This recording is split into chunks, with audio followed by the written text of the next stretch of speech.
Welcome, students. I am Avantika from AVS Knowledge Station, and this is chapter 2 of class 10th first flight book Nelson Mandela Long Walk to Freedom. I'm sure all of you must have heard about Nelson Mandela, the great leader who belonged to South Africa. And do you know why do we call him a great leader? It is because he fought with apartheid and emerged as a leader. And what is apartheid?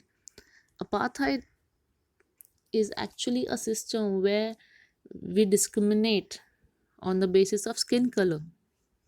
Yes, it might look unimaginable to you at the current scenario, but it used to be there.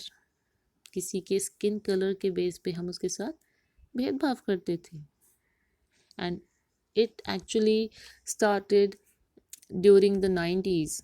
Okay, and Nelson Mandela, he fought with it from 1940s till the 1990s until he emerged as a winner. All right, so this chapter is basically an autobiography, which is very important not just from exam point of view, but also you will remember certain lessons throughout your life. It is such an important chapter. So do you know what is an autobiography? When a person writes about his or her own life experiences, life story, that is known as an autobiography.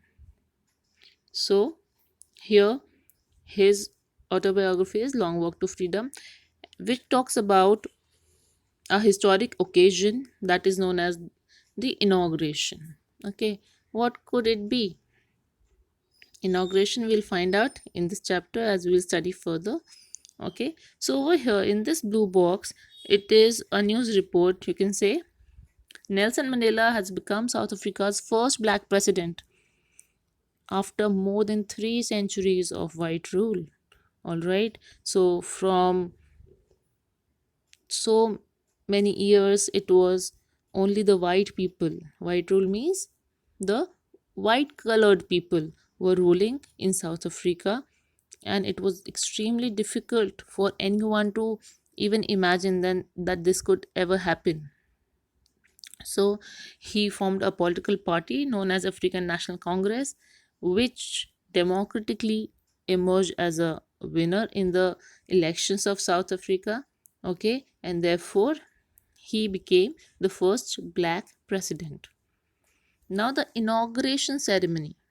This inauguration ceremony means the ceremony for his oath taking. Okay, it took place in the Union Buildings Amphitheatre in Pretoria today. Pretoria is the administrative capital of South Africa, जहाँ से सारा official काम manage होता है. All right, so and in that capital the Union Buildings, okay, which means the most important building, which always showed symbolized the white power. Okay, and it was also the inauguration ceremony was such a historic occasion, एक ऐतिहासिक पल था. That is why politicians and dignitaries from more than 140 countries around the world, okay, came there.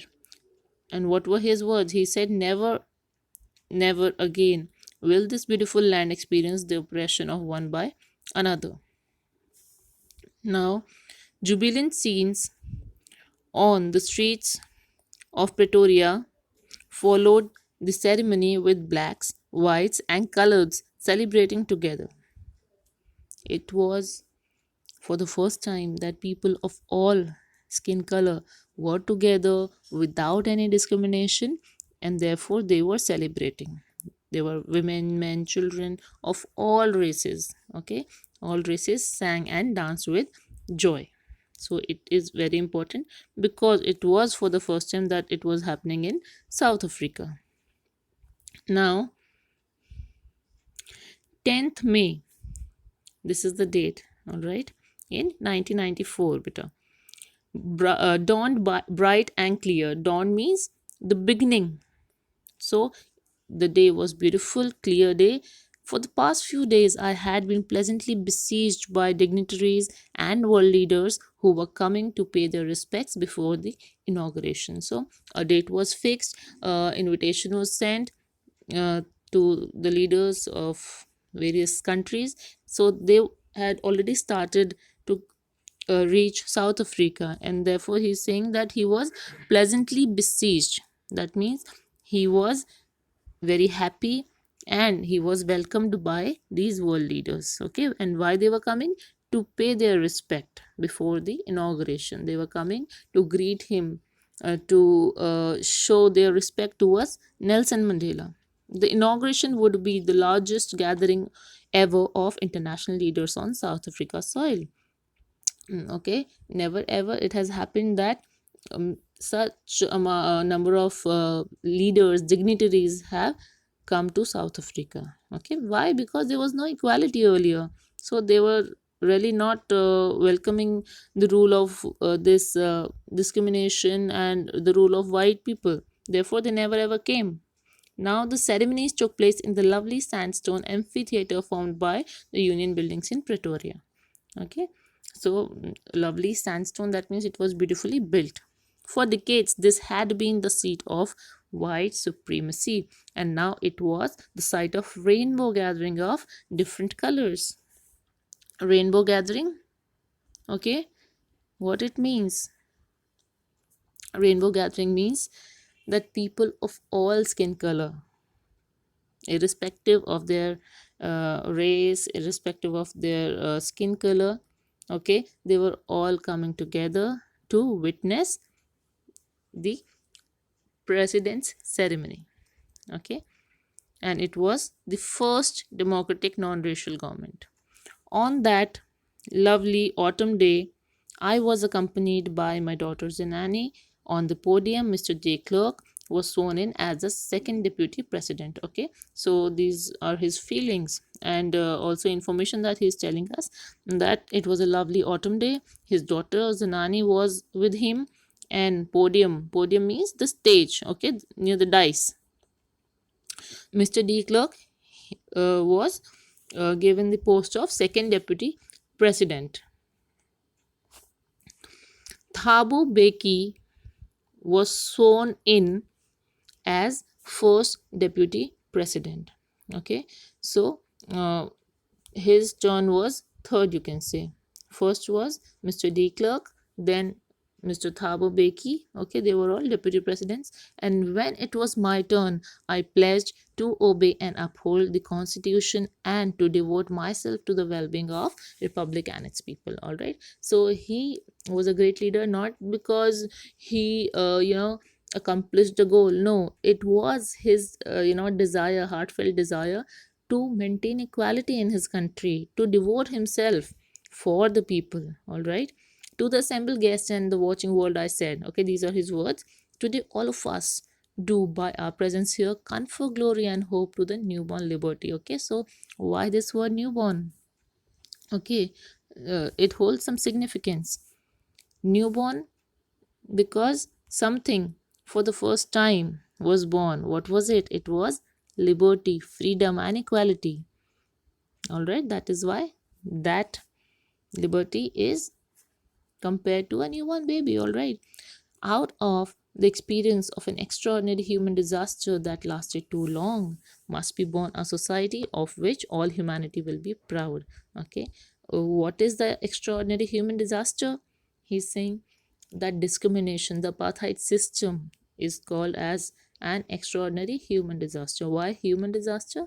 Because we are all aware of natural disaster, calamities of nature, but this was not a natural disaster but a human disaster, a man-made system of discrimination. All right, and it lasted too long. All right, for more than 3 decades. All right, so he says that now it's the time that a society which is based on equality and of which humanity should be proud of, ऐसी society बनानी है जिसमें equality हो और कोई भी शर्मिंदा ना हो, एक दूसरे के साथ जो ट्रीटमेंट करते हैं वो जस्ट हो.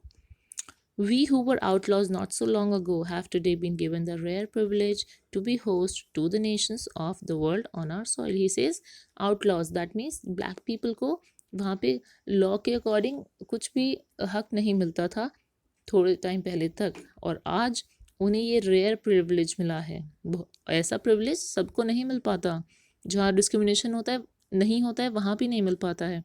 ओके, सो इस सेइंग कि आज हमें जितना हमें हमारे साथ डिस्क्रिमिनेशन किया गया था उतना ही रेयर प्रिविलेज आज हमें मिल रहा है कि हम दुनिया के लीडर्स को अपने सॉइल पे अपने नेशन में होस्ट कर रहे हैं। Okay, we thank all of our distinguished international guest for having come to take possession with the people of our country of what is after all a common victory. Okay, so now he claims that it's not something that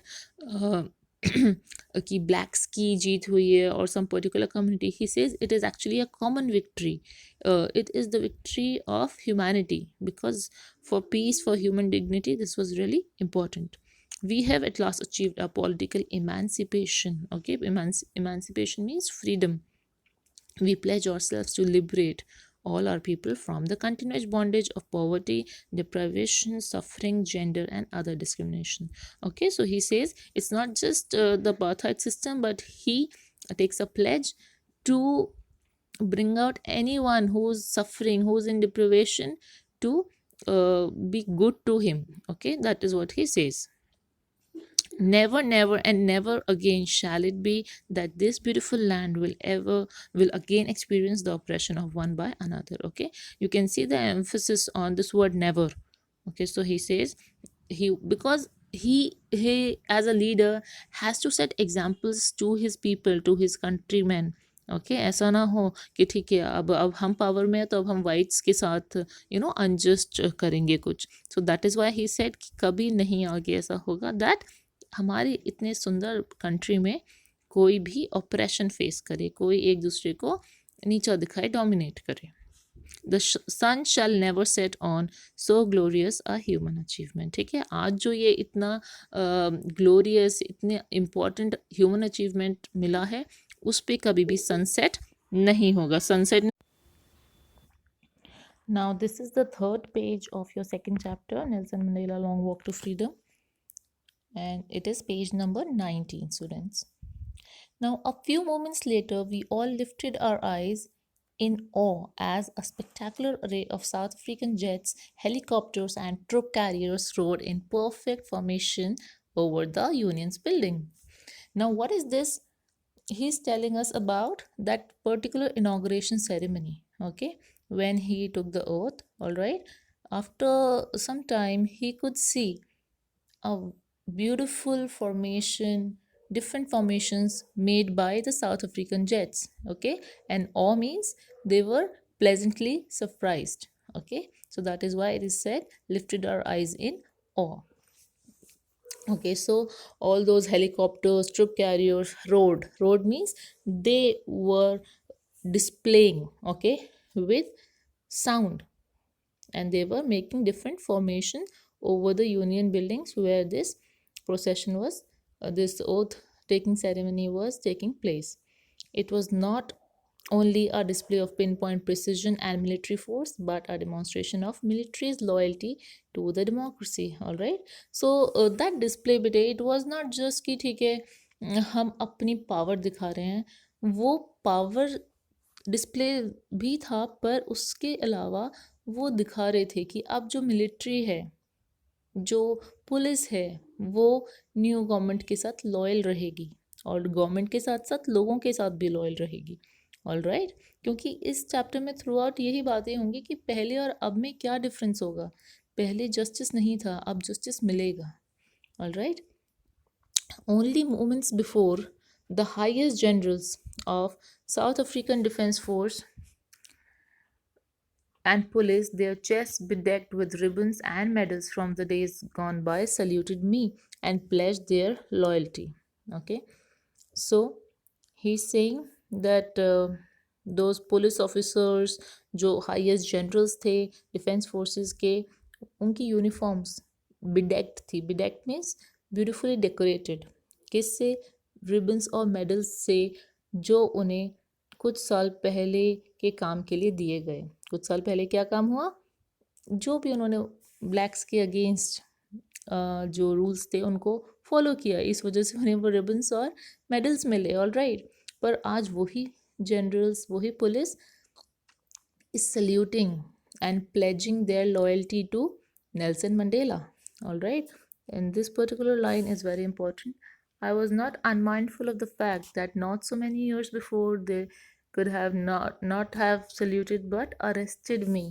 Okay, क्या significance है इस line की कि कैसे कुछ साल पहले तक अगर नेल्सन मंडेला से उनका सामना हुआ होता तो सल्यूट नहीं करते बल्कि उनको अरेस्ट कर लेते।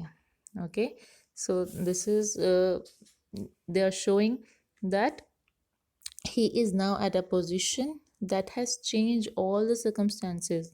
Whatever situations were earlier, now they are not there anymore. Okay, अगर अभी भी वाइट रूल होता तो वो सल्यूट नहीं करते नेल्सन मंडेला को, rather they would have arrested him. Why arrested him? Because being a black person in South Africa, okay, according to the apartheid rule, he cannot claim to be a president, he cannot claim to be an equal person. All right, finally a chevron of Impala jets left a smoke trail of the black, red, green, blue and gold of the new South African flag. Okay, so they were making different, these Impala jets ये अलग अलग smoke निकाल के अपने jet से और बहुत ही beautiful colours में और ब्यूटीफुल फॉर्मेशंस बना रहे थे, जो न्यू साउथ अफ्रीकन फ्लैग बना था उसकी। Okay, the day was symbolized for me by the playing of our two national anthems and the vision of white singing Kosi Siklel I Africa, okay, and the black singing Daestem।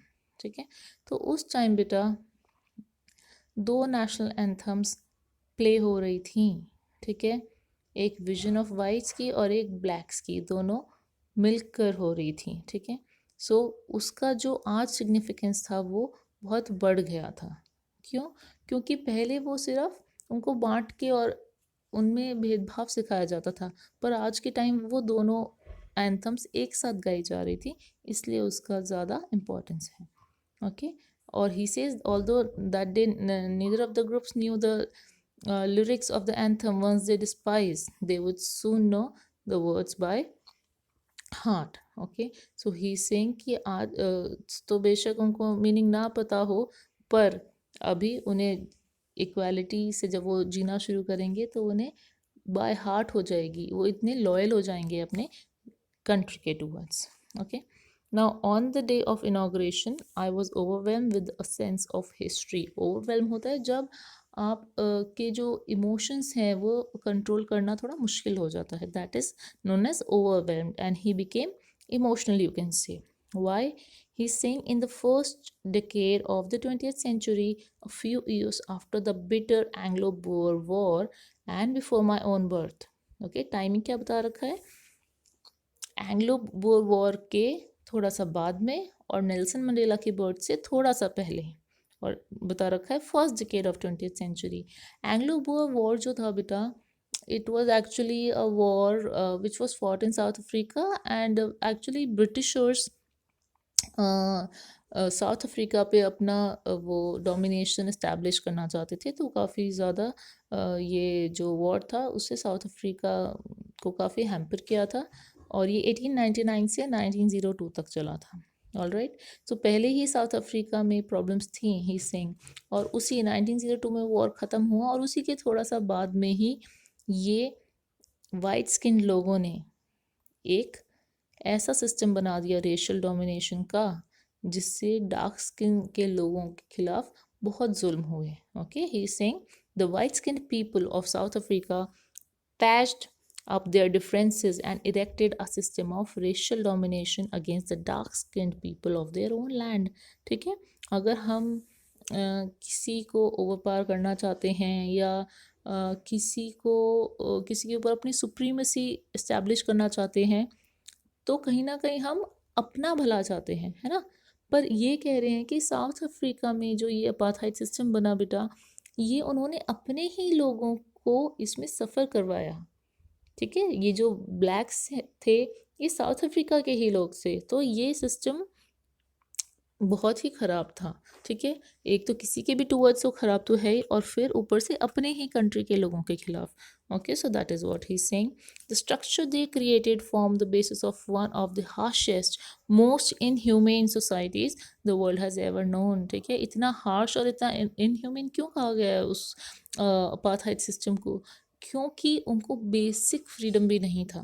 ठीक है, जिस तरह वो सफ़र करते थे वो सिर्फ वही जानते हैं, वो ब्लैक कम्युनिटी ही जानती है कि उन्होंने कितना ज़्यादा अन्याय सहा है। Alright, now in the last decade of the 20th century, last decade कौन सी? बिकॉज ही सेज कि वो इनाग्रेशन सेरेमनी 1994 में हो रही है, ठीक है ना, तो ये लास्ट डिकेड है। And my own 8th decade as a man, that means he is already 80 years. Okay, that system had been overturned forever. We have come to the page number 20. Okay, so he is saying वो जो racial discrimination का system था अब वो हमेशा के लिए ख़त्म हो गया है, overturn हो गया है, and replaced by one that recognize the rights and freedoms of all the people regardless of the color of their skin. ठीक है, पहले देखिए उन्होंने कहा एंग्लो बोर वॉर के बाद एक ख़राब सिस्टम बनाया गया। ओके, एंड 1948 से 1990s तक इन्होंने स्ट्रगल करा उस सिस्टम के अगेंस्ट, और 1994 में उस अपार्थाइड अनजस्ट सिस्टम को हमेशा के लिए ओवरटर्न होता है बिल्कुल पलट देना, ठीक है, ख़त्म कर देना। और आज क्या है, उस सिस्टम को रिप्लेस करके राइट्स ऑफ फ्रीडम को रिकॉग्नाइज किया गया है, चाहे कोई गोरा हो काला हो, irrespective of the color of their skin. Okay, understood this much? Now that day had come about through the unimaginable sacrifices of thousands of my people. All right, अब ये वो जर्नी की बात बताएंगे बेटा, जो भी उन्होंने सहा है in South Africa, whatever he went through. Okay, क्या चीज़ थी वो? Unimaginable sacrifice. ओके, हम सोच भी नहीं सकते कितनी ज़्यादा सफरिंग थी। Okay, and courage can never be counted और रीपेड। ठीक है, जो उन लोगों ने सहा, जो उन लोगों ने करेज दिखाया, उसको हम काउंट नहीं कर सकते, उसको रीपे कोई नहीं कर सकता।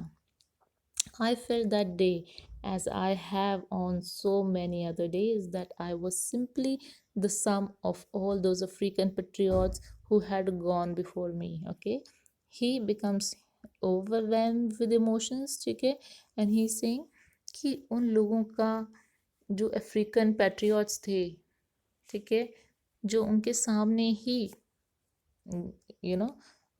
डाइड, उन्हीं को आज नेल्सन मंडेला रिप्रेजेंट कर रहे हैं। I was simply the sum. Okay, that means उन सारे अफ्रीकन पेट्रियट्स जो फील करते थे वो नेल्सन मंडेला उस टाइम फील कर रहे थे। That long and noble line ended and now began again with me. ठीक है, सो ही सेइंग कि वो इतने नोबल लोग जो थे, जो ब्लैक्स के इमांसिपेशन के लिए काम कर रहे थे, उनकी लाइफ में भी एंड हो गई है, बट आज मैं उनके आइडियल्स को दोबारा से बॉर्न करा रहा हूँ। ठीक है, दोबारा से वो लाइफ में आ गए हैं उनके ideals. I was pained and that I was not able to thank them and that they were not able to see what their sacrifices has wrought. Okay, so he is saying कि इस बात का दुख उन्हें ज़रूर है that he cannot thank those great leaders, great people, noble people जिनके efforts की वजह से आज ये liberty मिली है। ठीक है, and they are not able to see कि उनके sacrifices का क्या अच्छा result मिला है। all right, the policy of apartheid created a deep and lasting wound in my country and my people। ठीक है, अगर कोई वो सफरिंग सह रहा होगा, है ना, तो उसके मन में कितना हेट्रेड आ जाएगा, कितनी बिटरनेस आ जाएगी दूसरे के खिलाफ। ठीक है, जो उस पर जुल्म कर रहा है, पूरी कम्युनिटी के खिलाफ भी आ सकती है। ठीक है, सो ही सेइंग कि इस वजह से उनकी कंट्री के लोगों में बहुत ज़्यादा स्कार्स उनके माइंड पे हैं। All of us will spend many years, if not generations, recovering from that profound hurt. Profound hurt means बहुत real, बहुत deep. Okay, but the decades of oppression and brutality had another unintended effect.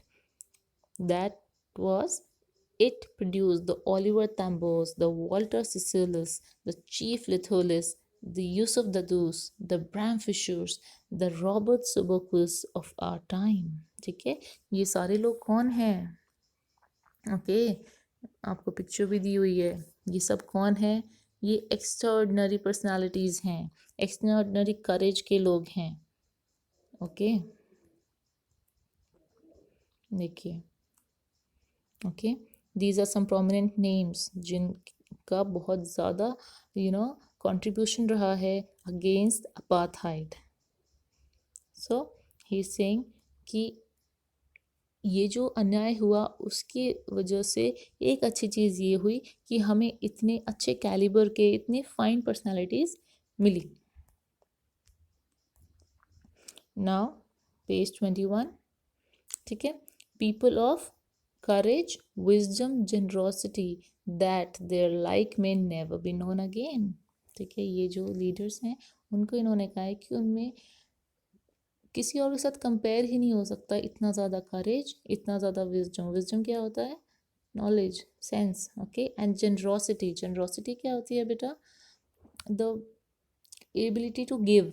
ठीक है, हर कोई collect करना चाहता है, but generosity means जब आप जनरस होते हैं, काइंड होते हैं। तो ये लीडर्स ऐसे लीडर्स थे कि इनके जैसे और कोई लीडर्स होना बहुत ही मुश्किल है। ओके, परहैप्स इट रिक्वायर्स, और मुश्किल क्यों है? That reason is also given. It requires such depths of operation to create such heights of character. I think one of the most important lines of this chapter, इसको समझना बहुत ज़रूरी है बेटा।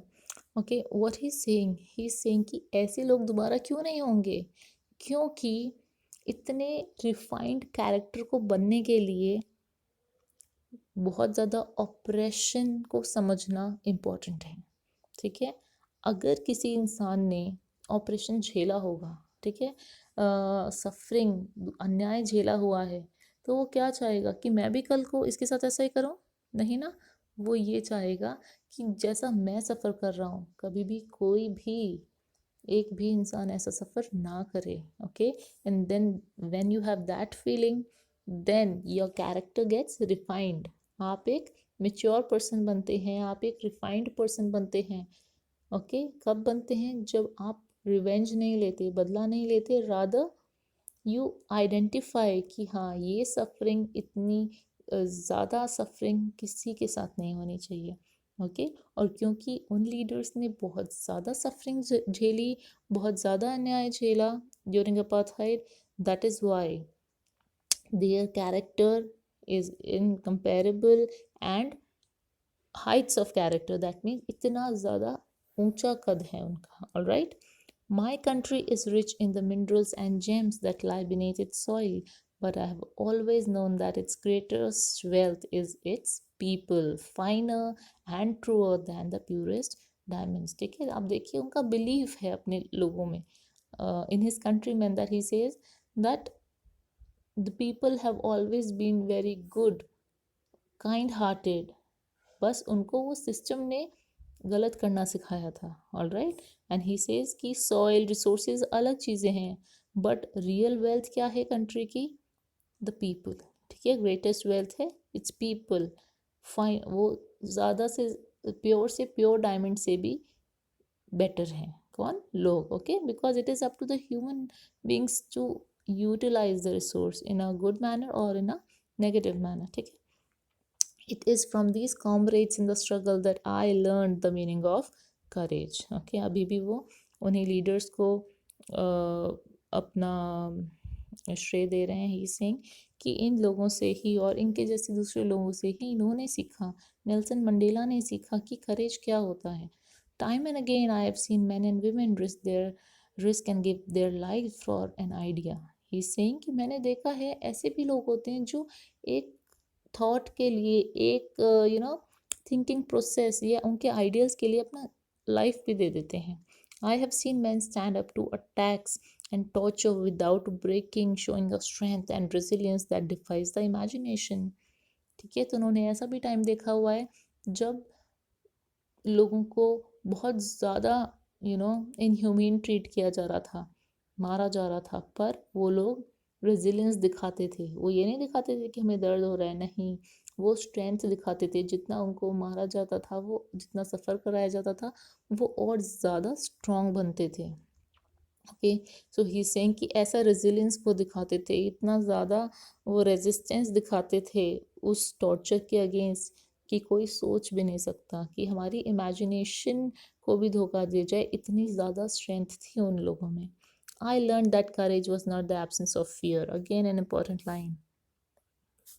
करेज was not absence of fear but Triumph over it.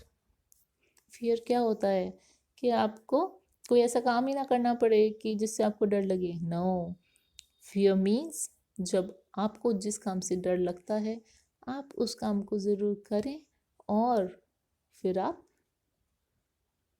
और strong emerge होके आए, है ना, कि आपको अपने फियर पे ही ट्रायम्फ मिल जाए, जीत मिल जाए। ऑलराइट, होता है ना when you have to go for some adventurous sports और कुछ एग्जाम से पहले nervousness maybe, okay, but जब आप उसको हासिल कर लेते हैं, when you achieve victory over it, that is known as courage. Okay, the brave man is not he who does not feel afraid but he who conquers that fear. ठीक है, अपने डर को कॉन्कर कर लेना is fear, sorry, courage. No one is born hating another person because of the color of his skin or his background or his religion. ऐसा कोई religion नहीं है, कोई कम्युनिटी नहीं है, कोई इंसान नहीं है जो बाय बर्थ ही दूसरे को हेट करता हो या हेट करना जानता हो। People must learn to hate, लोगों को हेट करना सिखाया जाता है। And if they can learn to hate they can be taught to love. इसे अगर सिखाना ही है तो हमें दूसरों के साथ अच्छा बिहेव करना सिखाना चाहिए। ओके, म्यूचुअल फीलिंग्स पॉजिटिव होनी चाहिए, लवेबल फीलिंग्स होनी चाहिए, because love comes more naturally to the human heart than its opposite. He saying कि इंसान बना ही ऐसा है कि लव की फीलिंग्स उसमें नेचुरली होती हैं पर हेट की उसको सिखाई जाती हैं। ओके, तो हम अगर नेचुरल फीलिंग को अपलिफ्ट करेंगे तो ही तो सोसाइटी का भला होगा, rather than uplifting and encouraging hate. Okay, so he is saying कि जो पॉसिबिलिटी बेटर करने की है तो हमें वो ही करना चाहिए। हमें लोगों को एनिमिटी नहीं सिखानी चाहिए, भेदभाव और ये ऊंच नीच ये सब नहीं सिखाना चाहिए, रादर लोगों की हेल्प करना सिखाना चाहिए, एक दूसरे को अपलिफ्ट करना, encourage करना सिखाना चाहिए। That is love. Okay, even in the grimmest times in prison, when my comrades and I were pushed to our limits, I would see a glimmer of humanity in one of the guards. देखिए कैसी बात करते हैं Nelson Mandela. वो कह रहे हैं जो सबसे बुरा टाइम था प्रिजन में, ओके, जब उनको और उनके कॉमरेड्स, कॉमरेड्स मीन्स उनके जैसे और जो स्ट्रगल कर रहे थे लोग, we were push to limits. Push to our limits होता है ज़रूरत से ज़्यादा अत्याचार उनको उन पे किया जाता था। I would see a glimmer of humanity in one of the guards. जो गार्ड्स उनको पीट रहे होते थे और ख़राब ट्रीट कर रहे होते थे, उनमें नेल्सन मंडेला को ह्यूमैनिटी नज़र आती थी, ग्लिमर ऑफ ह्यूमैनिटी। अगर हमारे साथ ऐसा हो तो ज़्यादातर लोग क्या सोचेंगे कि काश मेरे को ये स्टिक मिल जाए और मैं इसको बताऊं, है ना। बट नहीं, नेल्सन मंडेला इसीलिए ग्रेट लीडर हैं बेटा, क्योंकि जब वो सफ़र कर रहे थे, जब उनको पीटा भी जा रहा था तो उन्हें वन ऑफ द गार्ड्स में, उनको एक गार्ड में उनको ह्यूमैनिटी नज़र आई। May be just for a second but it was enough to reassure me and keep me going. Okay, वो कह रहे हैं कि मुझे उस इंसान के लिए भी बुरा लगता था, चाहे वो एक सेकंड के लिए लगा हो, बट मुझे कहीं ना कहीं भरोसा था कि हम ज़रूर विन करेंगे अपना struggle. Man's goodness is a flame that can be hidden but never extinguished. ये क्या कह रहे हैं, इंसान में, हर इंसान में अच्छाई होती है। ओके, अच्छाई होती है हर इंसान में, जो मे बी टेम्प्ररी टाइम के लिए, चाहे उसको सिखा कर किसी तरह हम हाइड कर सकते हैं, बट उसकी अच्छाई को हमेशा के लिए बुझा, एक्सटिंग्विश, फिनिश नहीं कर सकते। ओके, तो वही वो बिलीव करता था उन गार्ड्स के लिए भी कि इसमें भी अच्छाई है, इसको सिखाया गया है to torture. Okay, and that is what he felt कि एक दिन सब कुछ बेटर होगा। In life every man has twin obligations. Obligation होता है बेटा ड्यूटी और नेसेसिटी।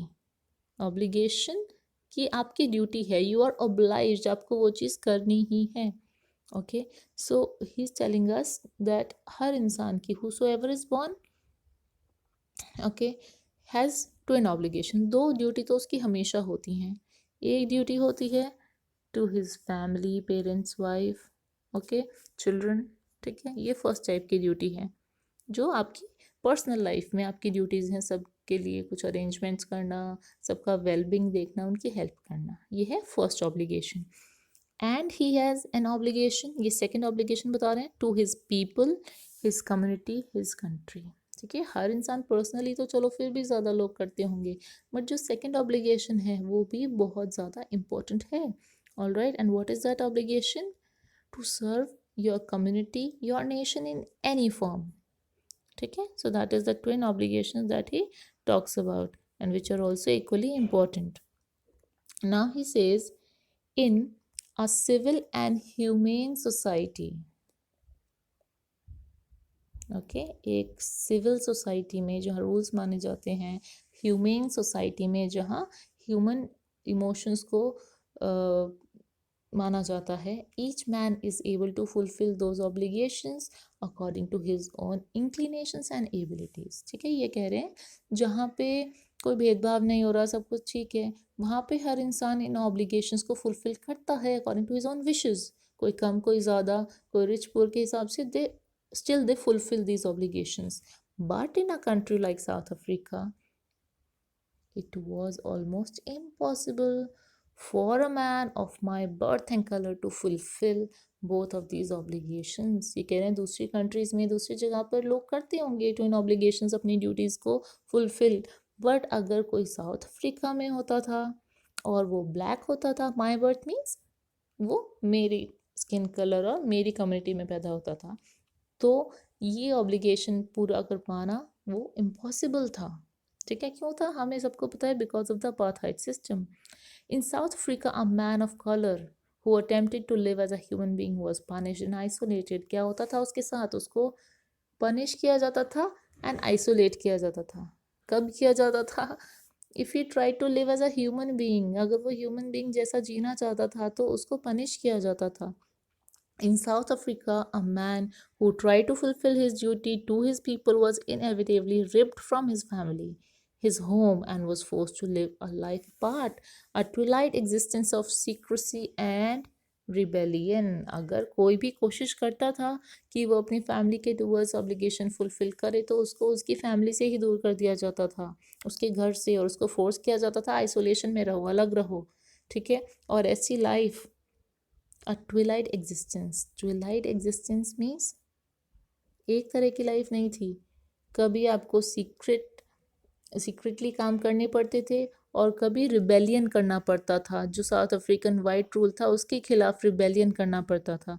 ऑल राइट, तो वो ऐसी लाइफ थी, एक ट्विलाइट एग्जिस्टेंस, एक यू नेवर नो कि वो कब बुझ जाए, वो एग्जिस्टेंस ख़त्म हो जाए। Okay, I did not in the beginning choose to place my people above my family। देखिए ये क्या कह रहे हैं, शुरुआत के टाइम में जब वो इस स्ट्रगल पे निकले थे तो उनके लिए उनकी फैमिली सब कुछ थी, उन्होंने कंट्री को ऊपर नहीं रखा था फैमिली के। But in attempting to serve my people, I found that I was prevented from fulfilling my obligations as a son, brother and father and husband। ठीक है, पहले तो वो फैमिली को ज़्यादा मानते थे, कंट्री को नहीं मानते थे, in the sense priority basis पे। पर जब उन्होंने देखा कि उन्हें अपनी ड्यूटीज़ नहीं करने दी जा रही टूवर्ड्स हिज फैमिली, ना वो सन की ड्यूटी कर पा रहे, ना वो ब्रदर की, फादर की, हस्बैंड की, कोई ड्यूटी फुलफिल नहीं कर पा रहे just because of the apartheid system, then there became okay, things were change, वो कम्प्लीटली चेंज हो गए नेल्सन मंडेला। ओके, तब उनको समझ आया कि उन्हें ये चीज़ चेंज करनी पड़ेगी for his entire community. I was not born with a hunger to be free, I was born free. ठीक है, उन्होंने क्या कहा कि ये कोई वो नहीं कर रहे हैं मेरे ऊपर कि मेरे को अगर खाने को देंगे या फिर मेरी कोई बात मान लेंगे तो बहुत बड़ी बात है। No, man is born free, किसी के ऊपर किसी और का जुल्म नहीं हो सकता। free in every way that I could know, free to run in the field near my mother's hut, free to swim in the clear stream that ran through my village. उन्हें लगता था कि इंसान फ्री है, उसको जब वो पैदा फ्री हुआ है उस पर किसी का हक नहीं हो सकता, चाहे वो कोई बच्चा है वो कहीं पे रन करना चाहे। Okay, so he says that जो भी इंसान बॉर्न होता है वो फ्री है। फ्री इन व्हाट सेंस कि वो फील्ड्स में भाग सकता है, वो स्विम कर सकता है, अपने विलेज में इधर उधर घूम सकता है। ओके, और free to roast mealies under the stars, that means कि वो रात को स्टार्स के नीचे कुछ भी अपने सपने देख सकता है। And ride the broad backs of slow moving bulls, ये सारी चीज़ें वो कर सकता है, वो फ्री है। ओके, जब तक वो अपनी फैमिली को दुख नहीं पहुंचा रहा या अपने ट्राइब या अपनी कम्युनिटी नेशन के लिए कुछ गलत नहीं कर रहा, तब तक वो फ्री है, वो कर सकता है। Okay, I was not troubled by the laws of man और गॉड, ही सेइंग कि क्योंकि मैं ओबे कर रहा हूँ अपने फादर को, अपने ट्राइब के सारे रूल्स को मान रहा हूँ, I should also be free. It was only when I began to learn that my boyhood freedom was an illusion, when I discovered as a young man that my freedom had already been taken from me, that I began to hunger for it. Okay, what he says, he's saying कि पहले तो उन्हें नहीं meaning पता था freedom का क्या होता है। ठीक है, उन्हें लगता था कि शायद वो फ्री हैं, boyhood freedom was an illusion. ठीक है, जो उन्हें लगता था ये सारी चीज़ें होनी चाहिए, वो इल्यूजन था, वो उनकी गलती थी, उनको दिखाई नहीं दिया था। ठीक है, उन्हें जब तक रियलाइज़ हुआ कि फ्रीडम क्या होता है और क्या होना चाहिए, तब तक वो फ्रीडम उनसे लिया जा चुका था। And that is why he began to hunger for it, that means फिर उनको उस फ्रीडम की भूख थी, उन्हें चाहिए था ये फ्रीडम मिले। Okay, at first as a student I wanted freedom only for myself, वो बहुत ऑनेस्टली हमको बता रहे हैं। शुरुआत में उन्हें फ्रीडम चाहिए था, अपने लिए क्यों चाहिए था? उन्हें मस्ती मजाक करना था अपने एज के लोगों की तरह। Transitory freedoms of being able to stay out at night, read what I please and go wherever I chose. ठीक है ना, शुरू में उन्हें ये सब चाहिए था।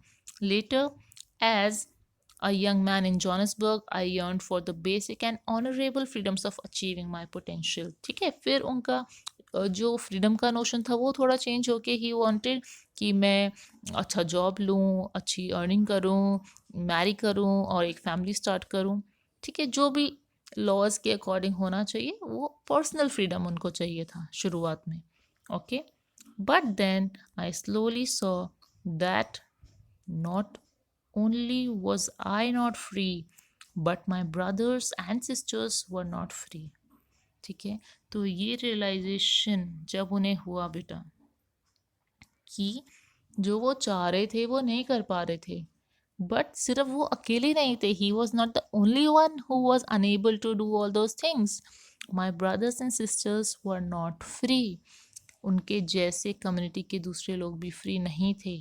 I saw that it was not just my freedom that was curtailed. Curtailed means किसी चीज़ पे बंदिश लगा देना, okay? But the freedom of everyone who looked like I did. That is when I joined the African National Congress. ठीक है, उन्होंने ये political party join करी जब उन्हें लगा कि ये सिर्फ उनके साथ नहीं हो रहा, उनकी पूरी कम्युनिटी के साथ ये चीज़ हो रही है।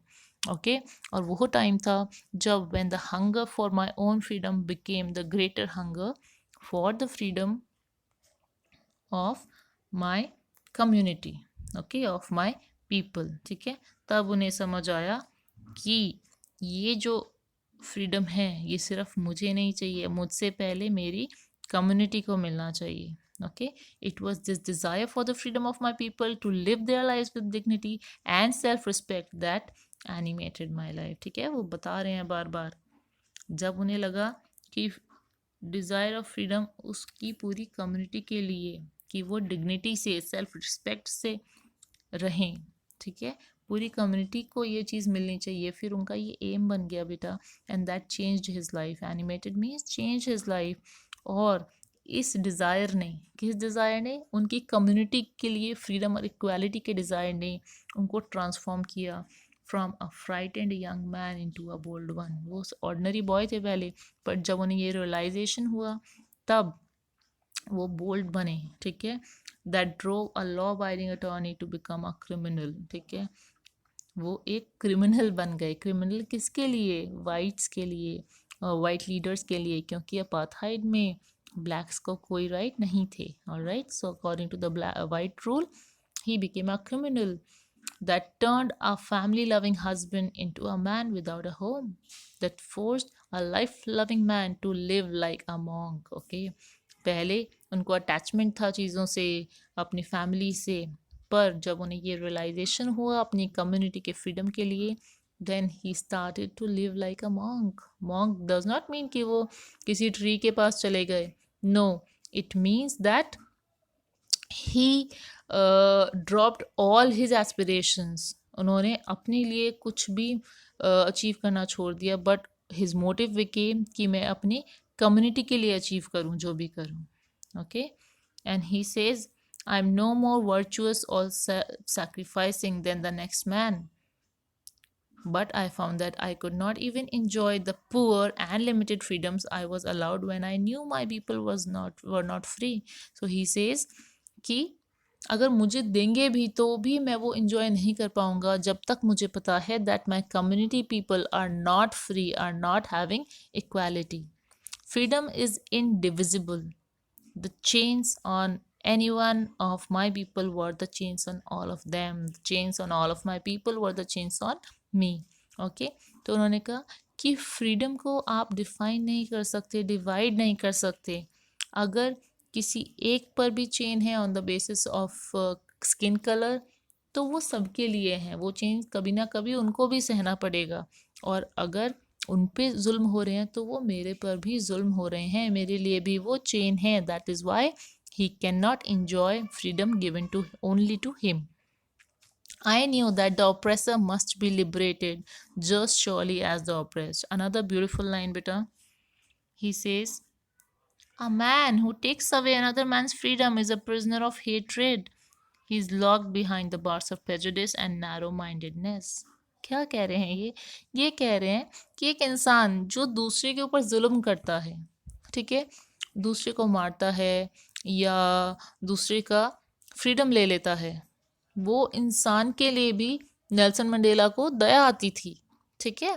क्यों? वो कह रहा है कि वो इंसान खुद ही प्रिजनर है, अपनी खराब थॉट्स का प्रिजनर है, उसको इक्वालिटी नहीं दिखती, वो खुद ही भेदभाव करता है, उसका दिमाग हैप्पी नहीं रह पाएगा बिकॉज उसके दिमाग में ही नैरो माइंडेडनेस है। Okay, okay, so he says the person who is taking away another person's humanity, freedom, he himself is not free because he is occupied with harshness and bitterness in his mind and heart. All right, so these are his views, and you can see how great a person he was. That is why people favored him and made him South Africa's first black president. All right, now the second chapter ends here. I hope you have understood all the points, all the important points. Please read it sincerely, and all the best.